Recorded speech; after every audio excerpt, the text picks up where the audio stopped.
State of Decay 2 Lethal Zone, one of the hardest difficulties in gaming history. If you shoot one zombie, 3 more spawn in its place. That's why literally anyone who's any good at this game recommends a slow and stealthy start, but not me. I want to complete Lethal Zone using only fireworks. The weapons are famous for, well, not exactly being quiet. Obviously, I don't think there would be enough resources in a lethal map to create enough firework ammo required to take down 30 player guards and complete Legacy. So for melee weapons, I decided to limit myself just to the weapons in the Independence Day pack. So let's meet our wannabe heroes. Here is Dean, Suggy and Haynes. They make up a team of former firefighters, but when the apocalypse hit, they decided the world would be better off if it burned to a crisp. Our heroes make base in Trumbull Valley, each equipped with a pyro launcher, starshank launcher and an Independence Day melee weapon. We're also using the trader boom, so we have this lovely lady just waiting outside our base ready to sell us a load of valuable shite. Although I'm obviously not allowed to use those machine guns. So like the British Empire on crack, I raid her of all of her resources. But don't worry, I'm not going to stick a medical rucksack behind a glass panel. My next quest is to get the car up and running, as being on foot is like an almost certain death sentence. We also get our first look at the pyro launcher on this wandering horde, and these armored zombies are exactly why we still need to use melee weapons. Using the resources I stole from the trader, I load up a gas can, and once it's refueled, I agree to help out some strangers. They're gonna want play examples, and one of my guys had some on him when I pulled him out of the legacy pool. But on the way over, we get followed by everybody's least favourite, knobhead, and blood ferals are an even bigger threat than normal in this playthrough, as I don't think a firework launcher is piercing his armoured head. So I do what any logical thinking man would do in this sort of situation. Let the strangers kill it while I cower on the roof of my car. And once it's dead, I give them 2 play examples and they give me a sack of fuel resources. I also find some building materials in the garage next door. Look bitch, don't complain at me, zombie apocalypse rules apply. Finders, keepers, losers, weepers. It's wild that the zombie apocalypse has the same rules as a primary school playground. After dropping off our shit, we build an infirmary. But we can't upgrade it to level 2 for passive healing, as we have 2 lazy gits in our community. Both Dean and Haynes are -1 labour traits, so all the work is going to be done by poor old Suggy. Thankfully I can build a workshop with my single hard worker and start the build while I head off to find myself a repair kit. This was actually live streamed, and if you'd like to check out the full challenge, I'll leave it linked in the description. And stream chat decided I wasn't allowed to call it Impaler until I'd taken out at least 1 player card. But as I bludgeon the former garage workers to death, we get some bad news. Hey, we've been around. Stop that thief! And I'm pretty certain that thief just so happens to have spawned in the same garage I'm in. Not that I can do anything about that, of course. So I get the toolkit we were after and make my way back to base to chat to Haynes. He's like, oh, but you wouldn't believe this. Some dodgy bastard just pinched our food and ran off to the garage that you were just looting. So I'm like, what a sneaky little bastard, I'll go sort this fucker out. And this is where we come across our first issue. Hostiles in Lethal Zone are unbelievably difficult to fight against. But I swear to God, this guy took the absolute piss. This man brought a whole new meaning to the word flame retardant. Mix that with the fact he can basically one-shot me with 1 swing of a metal stick. Oh my god! Not like this, not like this, not like this, not like this. Thankfully I can shake it off, and he seems reluctant to follow me much further than the garage driveway. After nearly 3 minutes of burning and battering him, he eventually falls. And the best thing about not shooting the bloke in the face is I get to kill him a second time as he comes back as a zombie. Although then his mates rock up and they're like, bro, did you just kill our friend? But no one did a repeat of the previous 5 minutes. I'm like, nah mate, it must have been someone else. And seeing as we've just taken down our first hostile with nothing more than a firework launcher, alright, and a baseball bat, I'd like to remind you to like the video and subscribe. Trust me, it'll be worth it. You have no idea what sort of chaos was happening later on. But this does add an interesting dilemma. For this to be a success, I really want to complete a legacy, and all of the legacy finales involve murdering a hostile of some sort. Well, that's a problem for future Jay to worry about. For now, we want to focus on player cards. I decide I want to clear the northwestern side of Trumbull Valley before moving on to the rest. Not for any sort of strategic advantage, but just because it's easier to organise in my head. So the first play cart we come up against is in this little house, and as always I park with a strategic advantage, then head inside to slice and dice. But we don't exactly get off to the best start when literally the first zombie to walk into the room has a little nibble on me. Jesus Christ, this is literally the first player cart we come up against, and there's only like 30 of these things we need to take out. I do manage to get the first phase out of the way with a melee attack, but it takes bloody ages. And now I want to do some science, so I run back to the safety of the car's roof and equip myself the Starshank launcher, and that goes about as bad as it possibly could. Right,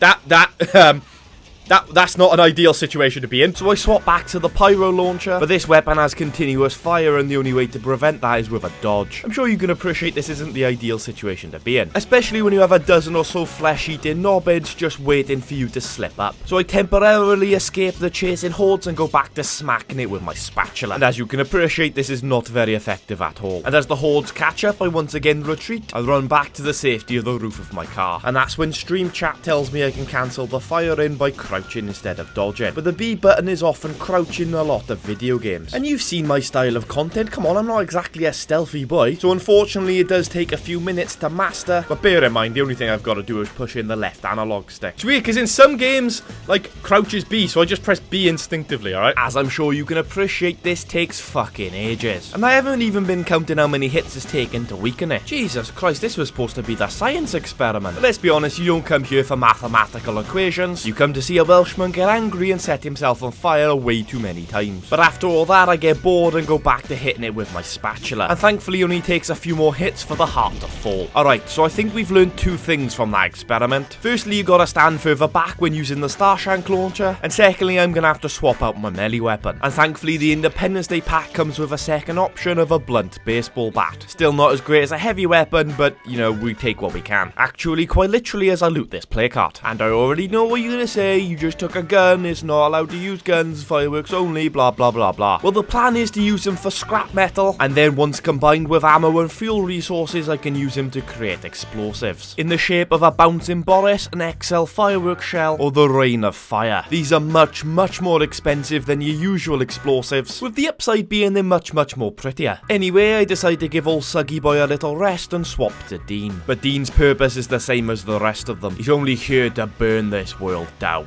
We get to the location of our second placard, and I do a little scout out, stalking it like a predator. But I mean like an African lion or something, alright? Not like a member of the royal family. And after parking it like a blind 70-year-old, I rush in there to bash it with my baseball bat. And you wouldn't bloody guess what? No, I'm obviously not going to get bit twice in a row. That would be absolutely ridiculous. Well, I suppose getting bit by the second zombie to enter the room instead of the first does represent some form of growth, but it's probably still not ideal for a challenge of this nature. I am able to launch a firework from the roof of the car, but I once again get mixed up with the whole dodge and crouch mechanic. You might not believe it, but I promise this isn't the first time I've played this game. We're gonna Bouncing Boris this bitch. Chat were claiming Bouncing Boris's could solo juggernauts, but I'll be honest, I was a little skeptical, especially after dropping 2 or 3 on this heart and not particularly seeing a lot of progress. I misjudged how much damage Bouncing Boris did. To be honest, I think I misjudged how much damage fireworks did altogether. Except to myself, that is. It's a good thing I've never had plastic surgery, otherwise I'd end up looking like Michael Jackson after a Pepsi commercial. Thankfully, the play cart only takes one more swing, and after that I can steal all of its valuable loot. But after what I'll refer to as a fiery start, the team is starting to look battered and bruised. So I agree to help an enclave move base in the hope that they become allied. And if an enclave is allied, I can recruit one of its members for free. And with the additional labour, I'll finally be able to upgrade the infirmary to level 2 so we can start healing passively. For some reason, they want to sleep in the shed instead of a luxurious farmhouse. But hey, look, I'm not here to judge, I'm here to burn shit. And clearing out this infestation with a pyro launcher is both incredibly easy and incredibly difficult at the same time. But admittedly, I'm the one who made it difficult by setting all the zombies on fire right by the only entrance. I clear out the rest of the stragglers, and thankfully the enclave becomes allied. However, enclaves in this game don't use vehicles, so it's going to take a little while for them to wander over. So I decide I'll give them a chance to settle in and come back later to steal their best and brightest. But in the meantime, it's time to fight another play card. And I'd say this heart is where my strategy finally started to come together. I'd run in and batter it with my bat, and when the crowds got too big, I either drop an explosive or set them on fire with a pyro launcher. And at least from this distance, I can safely test out the Starshank launcher. Although if I'm being honest, the damage was definitely underwhelming. But that definitely didn't stop me from trying it multiple times. I can then rush in and get a phase sorted with my baseball bat. But I'll be completely honest with you, I haven't been counting. I don't know if that's phase 1 or 2. Also, I'm terrible at counting, so even if I was counting, it would be a waste of time. And while the Bouncing Boris may have had minimal damage to the play cart, it did a very good job of clearing out the horde surrounding it. And that's why, as firefighters always tell you, to close your bedroom door before going to bed. Then after several more fiery assault and then retreat tactics, I get enough time alone to finish it off with the baseball bat. And with that play cart dead, it's time to recruit our free labourer. I decide to recruit Jo, seeing as her 5th skill is computers. With her computer skill, I'll also be able to upgrade the command centre so we can get an additional outpost. I then decide to head back to base so I can unload and heal up,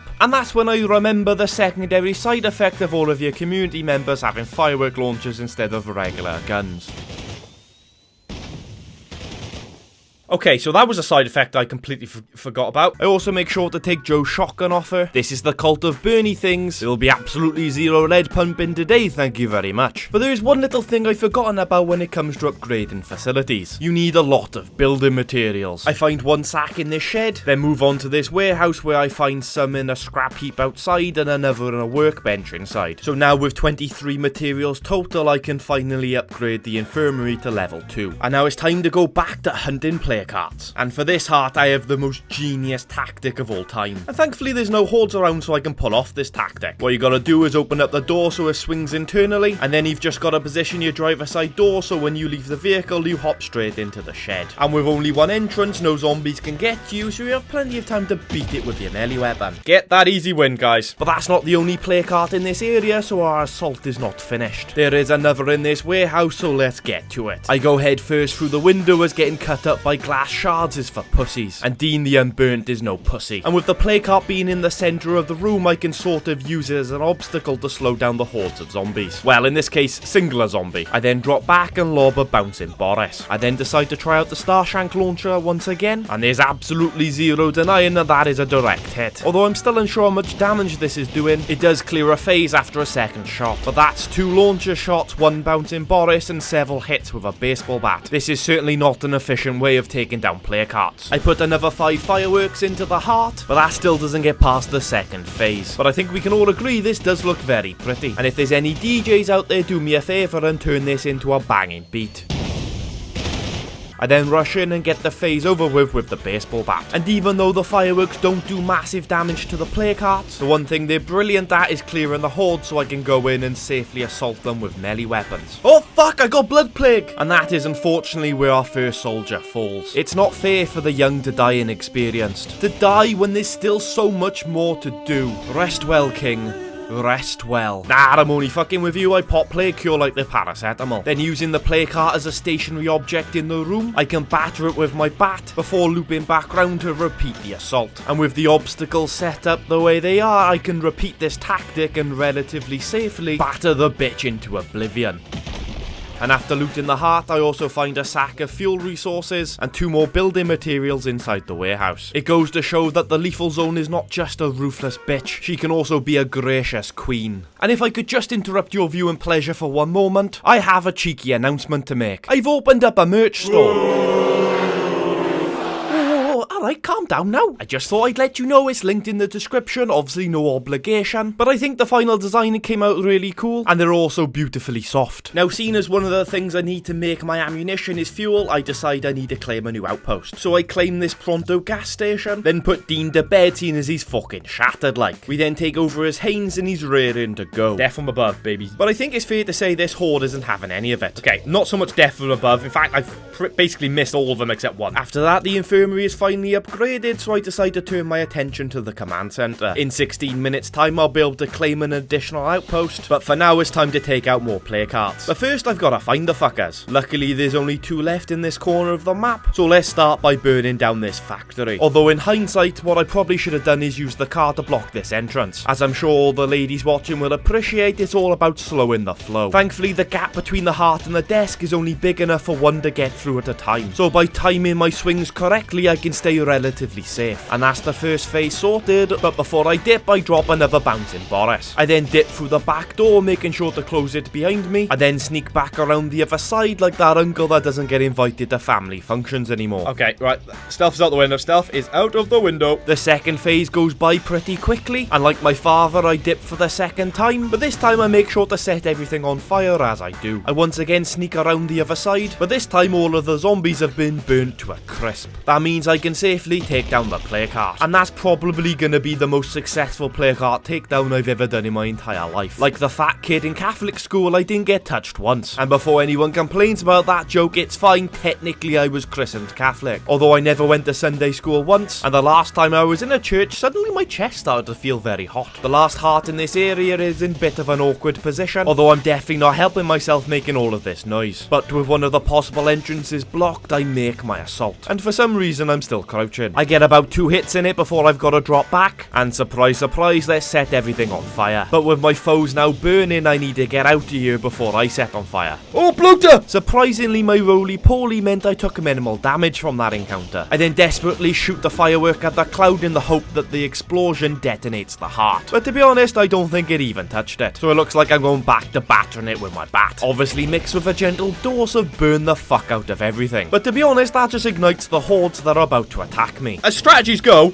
this wasn't the best one. I agree with you, but why the bloody hell did you do it a second time? With everything around me burned to a crisp, I get the second phase out of the way with a bat. I then tried to get some more damage with some bouncing Borises, but didn't realise the floor was flooded and that will douse the fuse. But that didn't stop me from trying it a second time. Oh, there is water there. Oh my god, just wasted 2 bouncing Borises. You don't understand how expensive they are, chat. Thankfully, it doesn't take that much longer to kill it with the bat. And now with this part of Trumbull clear, we can start moving on to the rest of it. But first, I decide to pay another visit to these guys, as apparently they want more rotten zombie flesh. God knows what they're using them all for. I only dropped off a supply about an hour or so ago. And they've set up their base in plague territory. You could literally step outside and get them yourself, you lazy fuckers.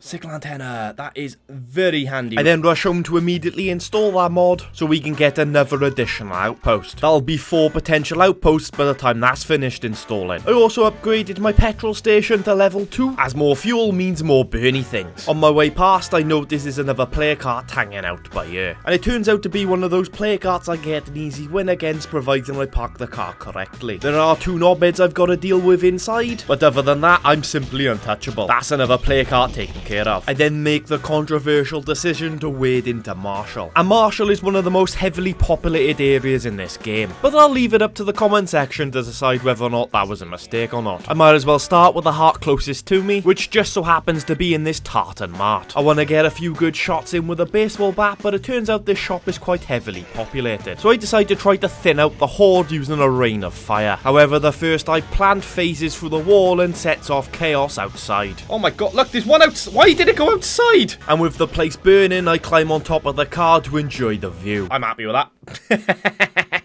As the flames die out, I decide to try out the Starshank launcher once more, but player cart uses counter-attack. What the fuck? What? Did that happen? Okay.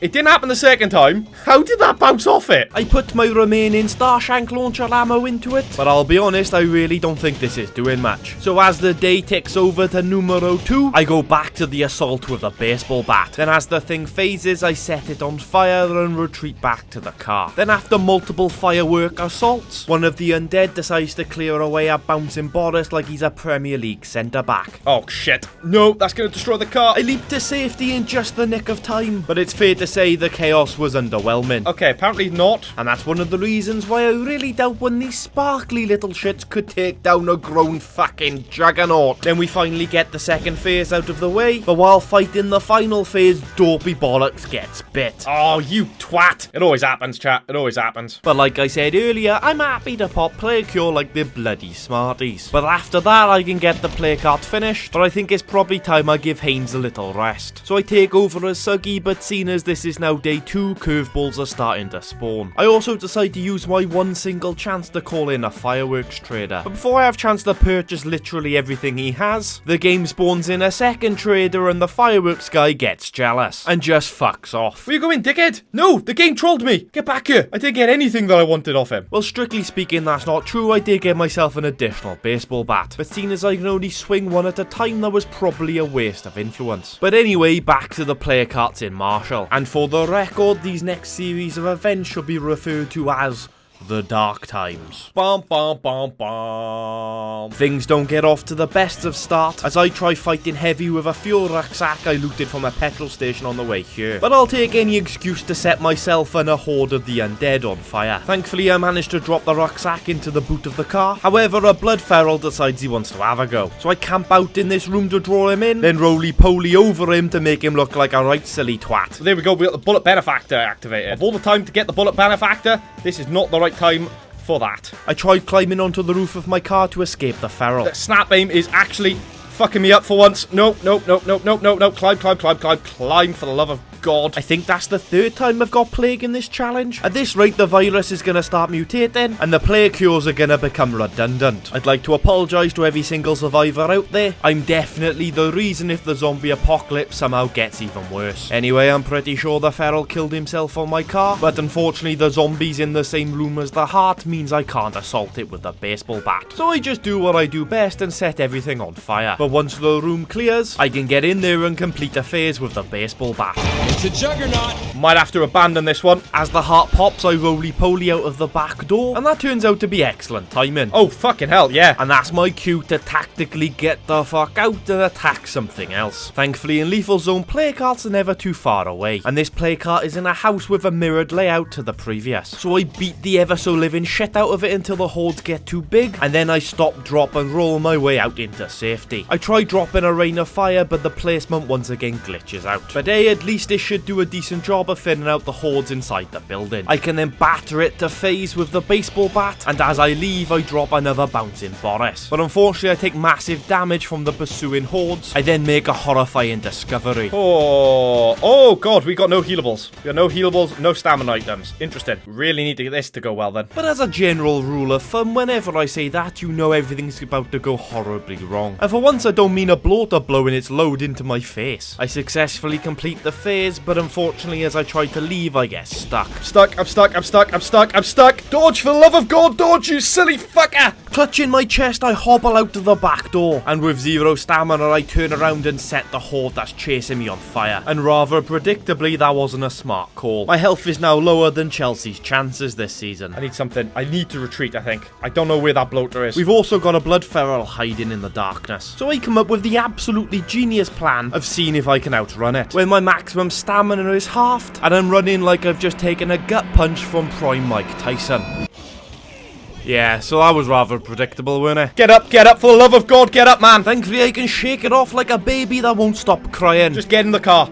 Get in the fucking car. But unfortunately, my life is very rarely that simple. Nope, not when there's a bloater there. The bloater pops as I climb a fence, just trying to put as many obstacles as possible between me and the things that are trying to fucking eat me. This, ladies and gentlemen, is why you always carry multiple player cures on Lethal Zone. I was also very lucky that the feral decided to lose interest in me. As soon as the cloud dissipates, I get in the car and put my bloody foot down. I have no idea how I do it, but I always seem to get myself in an impossible situation and somehow manage to weasel my way out. I'm basically the future armor of the zombie apocalypse. After checking Suggy into the infirmary, I take over as Dean, who heads straight back into Marshall to finish the job that Suggy started. Starting with Suggy's first failure. He drops a rain of fire out the front, which gives me enough time to phase the play cart with the baseball bat. Although admittedly I do once again get stuck in this pissing bathroom. But with a bit of tactical prowess, I can attack from the side and drop a bouncing Boris. Then from the roof of my car, I try dropping an XL firework shell, but I'm pretty sure that's just a noise item. So I go back inside, making sure to shut both the front and back doors. Like I said earlier, it's all about slowing the flow. After that, a few more hits ends the play cart. That's one of Suggy's failures dealt with. It's time to sort out the other. Thankfully, he had done a much better job with the second, and a couple of swings of the old freedom ringer ends the play cart. So now we've got a decent safe zone set up in Marshall, and what I want is a new outpost to use as a checkpoint as I forge into the rest of Marshall. And the other thing I need to craft fireworks is ammo. So I want to claim this gun shop as my second outpost. But thanks to an annoying ass screamer, I've got to burn down the neighborhood residents. Thankfully, fire really is my ally. I then claim the outpost and immediately upgrade it. I then steal all the guns and ammo from the containers to use as scrap metal. I'm basically one of those annoying twats that always wake me up on a Sunday driving around in an open top van with a megaphone. But to be honest, that might just be a Welsh thing. Let me know if you have knobheads in scrap metal vans wherever you're from in the comment section. I'm also using the work workshop to produce more ammo resources for me. That's very much needed as you need plenty of ammo to keep my firework launcher going. So I climb another tall tower to scout out the area. Turns out there's 4 more player carts in Marshall, so let's get smashing. And the first on my list is in this auto shop. And I once again parked the car strategically to, you guessed it, slow the flow. But given how far we've got already, every player cart we assault is going to spawn at least 1 blood feral. And seeing as I can't burn them alive, my best hope is to have them kill themselves on the boot of the Impaler. I guess it's Impaler by name, Impaler by nature. Anyway, I smack it with a bat and burn the very few zombies that can get to me. That's our next player cart taken care of. On to the next one via a very sexy reverse maneuver. I'm sorry ladies, please don't be sliding into my Insta DMs, I'm a taken man. And on this player cart, I perfect my strategy. Starting off by beating the ever so living shit out of it, and with perfect timing I can keep the zombies off me and then hit the heart on the second swing. That gets the first phase out of the way, then I retreat back to the car and burn everything alive that follows me through that window. After that I can drop back in there and get the second phase sorted, and once the gases have finished spewing, I go back in for the 3rd time. Well, that is until a crackhead jumps through the window. After that I'm like, nah, fuck off son. I once again burn everything that chases me. Meanwhile the blood feral dies while trying to jump into the driving seat. Well, that serves him fucking right. He should know that blood ferals aren't allowed to drive in Trumbull Valley. Anyway, that's another player cart taken care of. And before going on to the next, I decide to drop back to my outpost, seeing as the car has taken a bloody good beating. I also take this opportunity to promote a leader. I decided to go with Haynes, who's a builder, as once they've successfully burnt down the world, who else is better equipped to rebuild? But first we gotta finish off the arson spree. Let's jump to our next player cart. This one's located in another bathroom with the same layout that we've had previously. And surprise surprise, guess what happens? I get more stuck than a stepsister on the internet. Thankfully I work my way out and burn the hordes that follow me. I hear a feral's cry, so I jump onto the car for safety, but I never actually see it, so I'm assuming he spawned in a rock or something. And thankfully with no crackheads running about, this player cart finishes off pretty simply. Well, that is until I spend too much time looting it. Oh, fuck off! Honestly, I've lost count how many times I've contracted blood plague, and some of them won't even make it into the final video. If you got a spare 7 hours, check out the links in the description and count them yourself. We have 1 more player cart left in Marshall. However, I've definitely left the hardest to last. Because of the house's location, I can't easily park up the car and shoot it from the roof, so I've got a much larger distance to cover if I want to retreat. Speaking of which, a blood feral has just decided to rock up, but thankfully I was able to get the phase off first. I drop a rain of fire outside, and seeing as I've still got caffeine coursing through my veins, I go back in for round 2. Shout out to Rafe Energy for keeping this run energized. Use my link in the description and code Talbot for 10% off at checkout. I drop another rain of fire and roll on out of there. Oh wow, well somehow the car's not on fire. The car might not be on fire, but literally everything else in the surrounding area is. I try to run back inside, but the blood feral stops me in my tracks, so I retreat and try to get him to kill himself on the Impaler, but it seems this feral is smarter than the average. I try throwing a firework shell in the hope that it distracts him, but he's like, nah mate, I ain't that fucking stupid. So instead I try luring him away, but this time it's his minions that cause me issues. I do manage to just about get into the car, and the bastard eventually pops himself. Then I'm free to get another phase sorted. I then set the entire room on fire before, you guessed it, another blood feral decides to rock up. This time no dicking about, I jump straight into the car, and he charges straight into my arse like I dropped an Uno reverse card on last night's curry. I think that is the real reason why I decided not to use the Burninator. After that, the player cart drops rather quickly. Now with blood plague fully eradicated from Marshall, I think it's fair to give our boy Haynes a rest, and I take over as Suggy as he's the only one who hasn't maxed out his standing yet. Ignore his health, I've got some paracetamol that'll sort him right out. Suggy's mission is to find ourselves a new home, and we decide to settle on Pterodactyl Park. But first we gotta make that area livable. So you guessed it, we climb another tall tower. Thankfully there's only 2 player carts in this area, so let's get to it. I get the first phase sorted, then blast fireworks at the horde chasing me. And surprise surprise, there's another blood feral. But just because I can't kill him with a firework launcher doesn't mean I can't slow the prick down. But I get greedy and try getting another phase before killing it with the car. And if anyone's counting, it's time to add another tally to the blood plague counter. But whatever, blended zombie flesh injected into my neck sorts me right out. I then use the car to kill the feral, complete the second phase, use the car again to kill a second feral, then almost run into a bloater. Oh, no, bloater.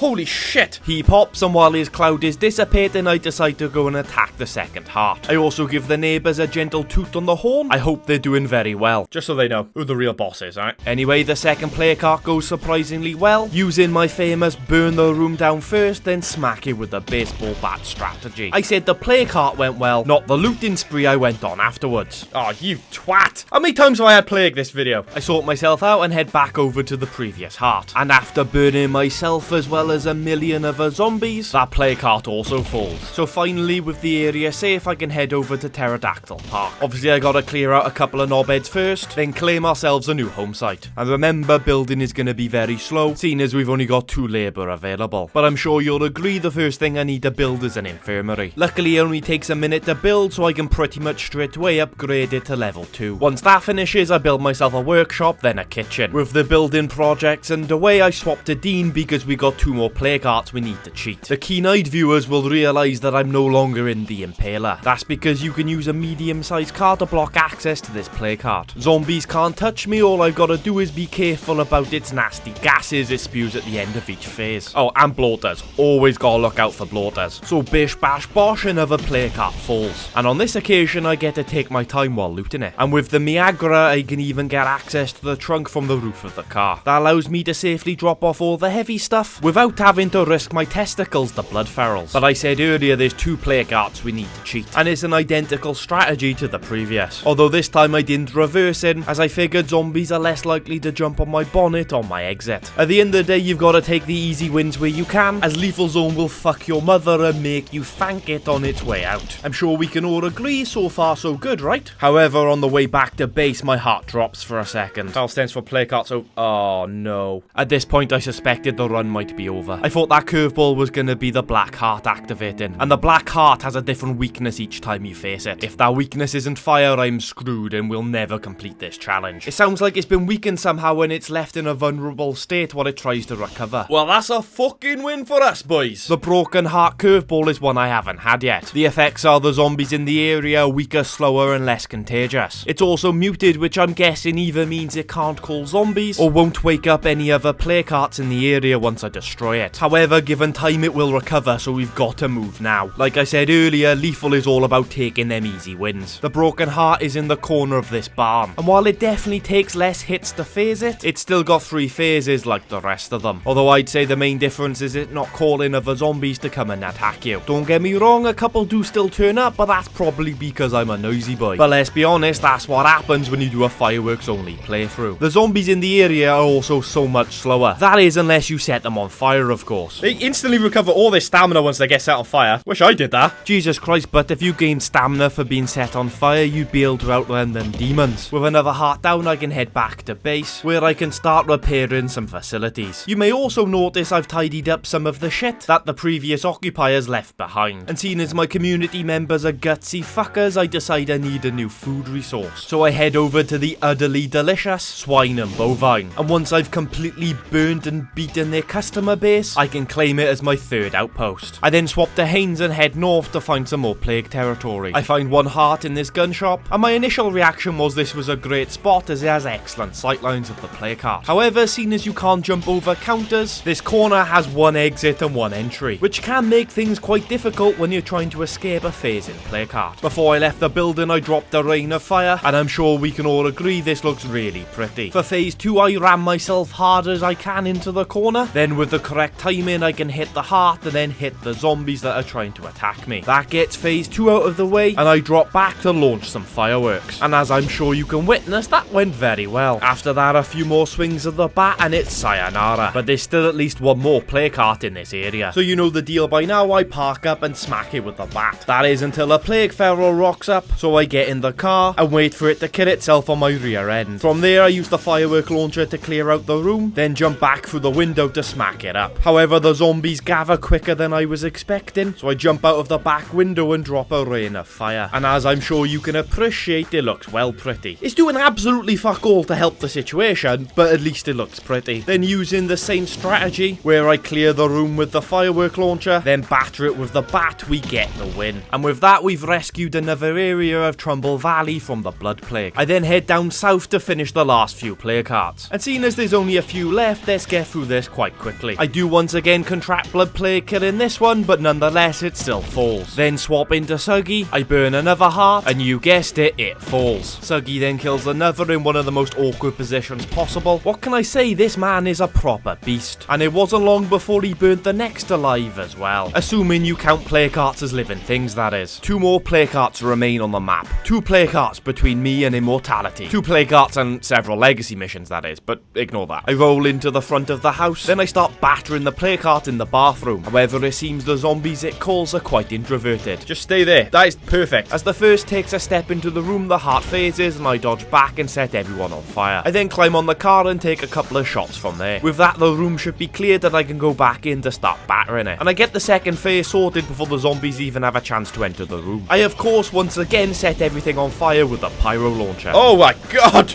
Look at all the flames. I think I just heard a feral. It turns out I did. I did hear a feral. But thankfully it ends itself on the car. Again, a couple of shots from the roof of the car. And then batter it, that is, until I get bit. Wait, oh, for Christ's sake, I done it again. But thankfully the next blast from the pyro launcher ends the plague heart. Now, I'll be honest with you, I couldn't be asked to find the final plague heart. So I just used the radio command instead. But you wouldn't bloody believe where it was. Oh, for Christ's sake. I was only just up there, man, for fuck's sake. Like, think of all the petrol we're wasting. Greta really would be furious. But you don't need to worry, because vegans will be the first to go in the apocalypse. The final heart is in this little house, and I once again start by battering the shit out of it. But these zombies are less introverted than the last, so I've got to get out of there if I don't want to get bitten again. Oh, and I also dropped the rain of fire on my way out. I again go into batter it, but when the zombies come, things have to get pretty hot. I retreat out of the window and run around the side, but as I get back into the house, I didn't realise a bloater has entered the room. Unfortunately, it's not close enough to the heart to explode it, but I've obviously still got to light it up, because that's kind of what we do around here. Then almost like a final romantic gesture, I contract blood plague for the final time. I say final time as if I'm not hoarding blood plague, like I'm Big Pharma during an obesity crisis. And with that, it doesn't take much longer to kill the final plague heart. But you know, we ain't done yet. We have an entire legacy we need to complete first. So after getting back to base, I get attacked by zombies while trying to unload my loot. And my friends decide they want to help me out. Oh my god!